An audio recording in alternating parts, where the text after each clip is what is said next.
Dogs and cats are both domesticated, four-legged, fur-bearing mammals. And beyond that, they don't really have a whole lot in common.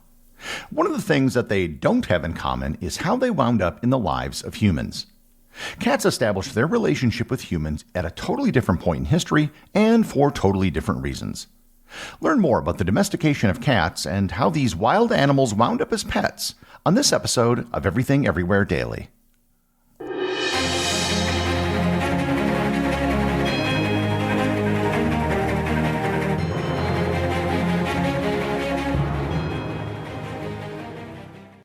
This episode is sponsored by ButcherBox. One of the things I like best about ButcherBox is figuring out all the different ways to prepare the products I get. Cooking a steak can be pretty straightforward, although I'm going to begin experimenting with the sous vide method of cooking, doing what's known as a reverse sear. It's supposedly the best way to cook a steak, and a worthy method of preparation for the high-quality steaks you get from ButcherBox. I also received some ground beef in my last shipment, and made what I've called a meat donut. Instead of pressing the ground beef into patties, I molded it into the shape of a donut, fried it, and then I cooked an egg in the center of the donut. It was actually great. If you would like to try the meat donut, you are in luck, because ButcherBox is now offering free ground beef for a year. Receive 2 pounds of ground beef for a year and get $20 off your first box when you sign up today at butcherbox.com/daily and use code DAILY. Once again, that's butcherbox.com/daily, promo code DAILY. Do you ever wake up in the morning and dread the day, or struggle with feelings of discontent? I'm sure all of us have, and that's why I'm excited to share a podcast with you that I know you'll love, Practical Stoicism. Every day, my friend and host Tanner Campbell examines the ancient text of Stoicism and delivers practical takeaways that you can use to find a more fulfilling life. Stoicism has been practiced by kings, presidents, entrepreneurs, and more. But don't be intimidated. You can benefit and learn from the principles of Stoicism just like George Washington, Nelson Mandela, and Marcus Aurelius did. Practical Stoicism is a podcast designed to go beyond the ancient texts and help newcomers get comfortable with the practical aspects of philosophy. I recommend you check out Tanner's recent episodes on vapidity versus virtue and his interview with Jack Lawrence on the science of philosophy. Listening to Practical Stoicism is an incredible way to make a habit of self-reflection and constant learning. It's a breath of fresh air and a great way to press pause on the stress of your everyday life. You can find Practical Stoicism on Apple, Spotify, or wherever you listen to podcasts. To understand domesticated cats, you first have to understand the animal that they came from, the wild cat.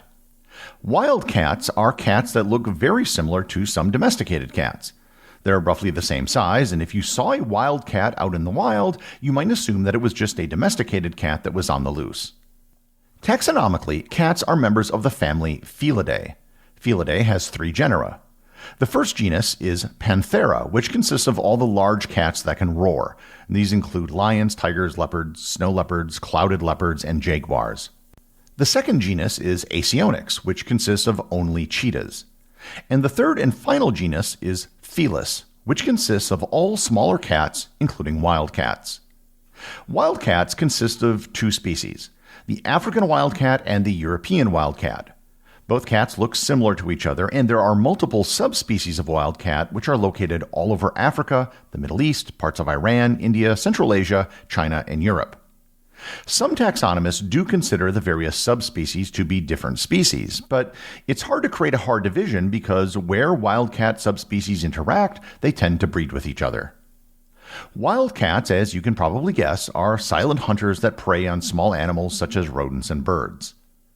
The story of how wildcats ended up living with humans is a very different story than that of dogs. Dog domestication predates cat domestication by thousands of years. While the first dogs may have wandered close to humans for food, humans ultimately took an active role in domesticating dogs to use them in hunting, security, and as pack animals. If you remember back to my episode on the domestication of dogs, dogs may have come into the lives of humans about 20 to 40,000 years ago. The story of cats and humans is much more recent. It didn't have anything to do with humans as hunters. Rather, it had everything to do with humans as farmers. As humans began to grow crops, in particular grain, they had to store it. This was one of the principal benefits of agriculture. Grain could be stored for months or years to be consumed at a later date to even out bad harvests. The growing and storing of grain attracted wild animals that feasted on it. This included animals such as rats, mice, and birds. Agriculture caused an explosion in the population of rats and mice as it provided a very large and abundant food source. These pests weren't welcome by humans as they not only stole food but could ruin entire harvests and spread disease. With the rats and mice came their archenemy, wildcats. Wildcats found farms to be just as good of a source of food as rats and mice did, but for totally different reasons. Cats didn't begin their relationship with humans by humans giving them food like with dogs. It began with cats simply finding farms to be good hunting grounds. Cats hunted the creatures that ate farm crops, which put their interests directly in line with humans. DNA evidence has shown that all domestic cats came from the African wildcat species known as Felis sylvestris libica, which is found in North Africa in the Middle East. Exactly when cats began their relationship with humans is still an open question, but the answer appears to be around 10,000 years ago, approximately around the same time that humans began adopting agriculture in the Fertile Crescent. The first grain stores date back about 10,000 years and were found in Israel. The first evidence of cats and humans dates back around 9,500 years ago. A grave site was found on the island of Cyprus that had a cat skeleton very close to a human skeleton. This is significant because Cyprus is an island and had no native population of wild cats.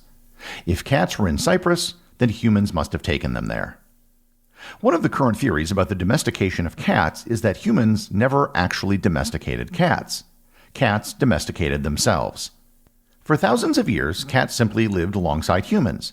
Humans and their farms provided a rich hunting ground for cats, and cats provided a useful service for humans. It was a symbiotic relationship that both parties benefited from. But cats wouldn't have been living in houses and jumping up on your lap. These cats could be considered tame more than domesticated.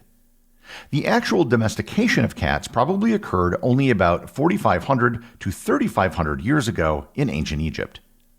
The Egyptians revered cats. They really loved them, and given how much their society was dependent upon the production of grain, it makes total sense.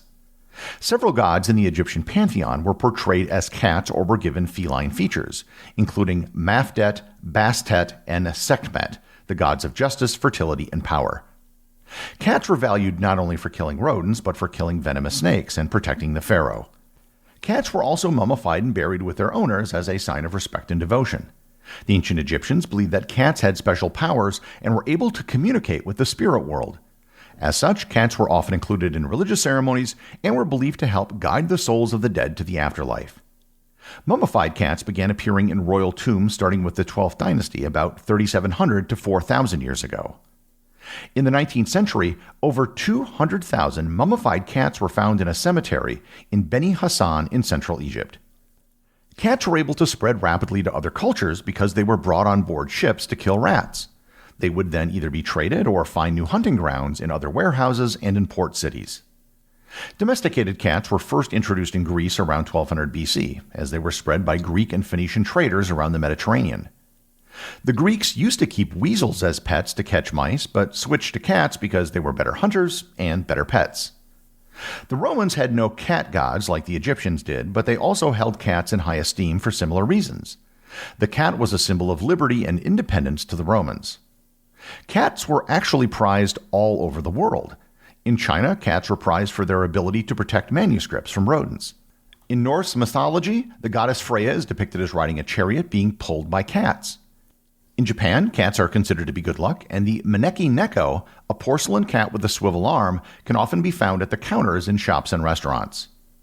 In Islam, cats have always been given a position of respect.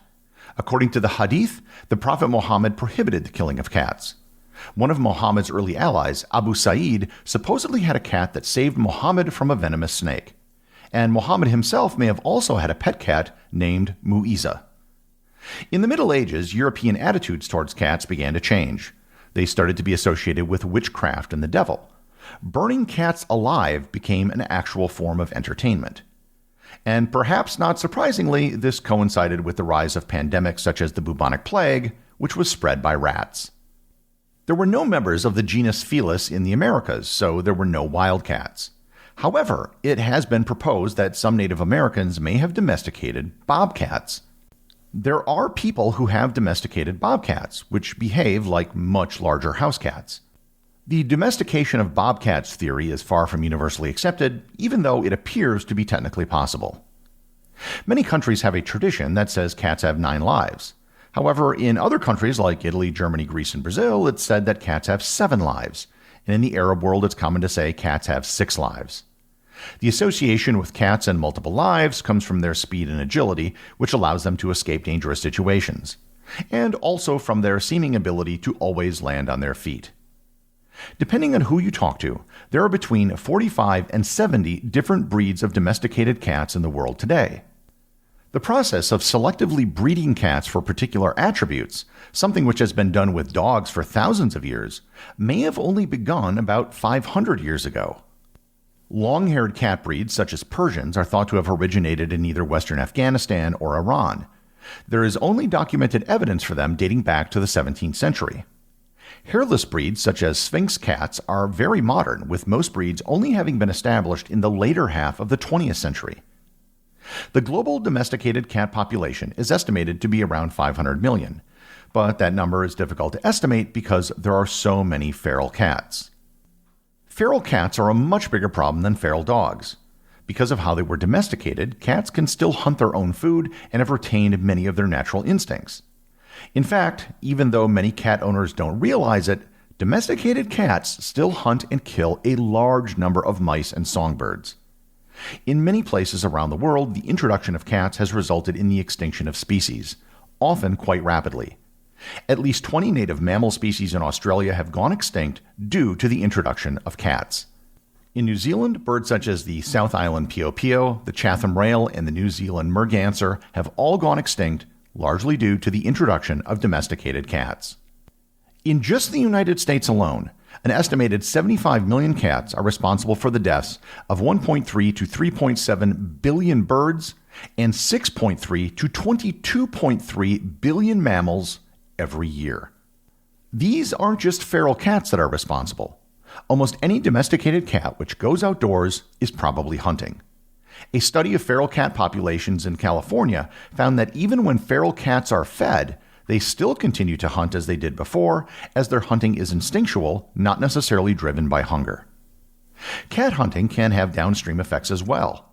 In Maryland, one study found that cats hunting chipmunks, which is the primary food source of the Cooper's hawk, resulted in decreased hawk populations. Attempts at introducing cats to control rat populations in cities like New York have largely failed because rats are large and can put up a fight. So, cats just tend to focus on songbirds and other native species, or just eat garbage.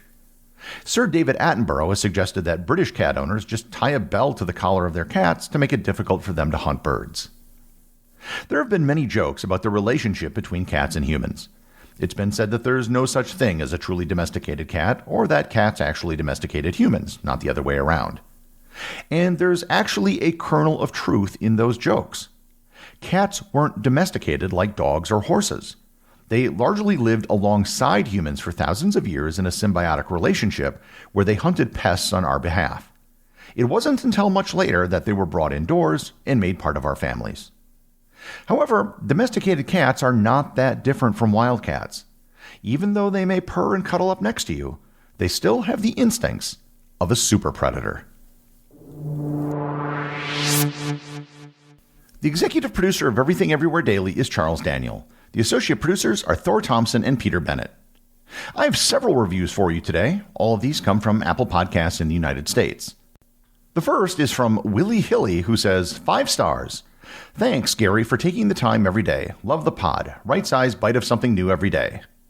Stu Nims says, fantastic, addicting. Finally, KN Benso says, fantastic podcast. The best podcast I listen to. Hope to soon join the Completionist Club. Here's to hoping this isn't the third Hall of Fame Packers quarterback the Bears have to deal with. Go Bears. Well, thanks, KN Benso. I appreciate the review, but I need to make a correction. This would be the 5th Hall of Fame quarterback the Bears have had to deal with. Bart Starr and Arnie Herber are also Packer quarterbacks in the Hall of Fame. And also, my sincere condolences to your Bear fandom. I wish you a speedy recovery. Remember, if you leave a review or send me a boostagram, you too can have it read on the show.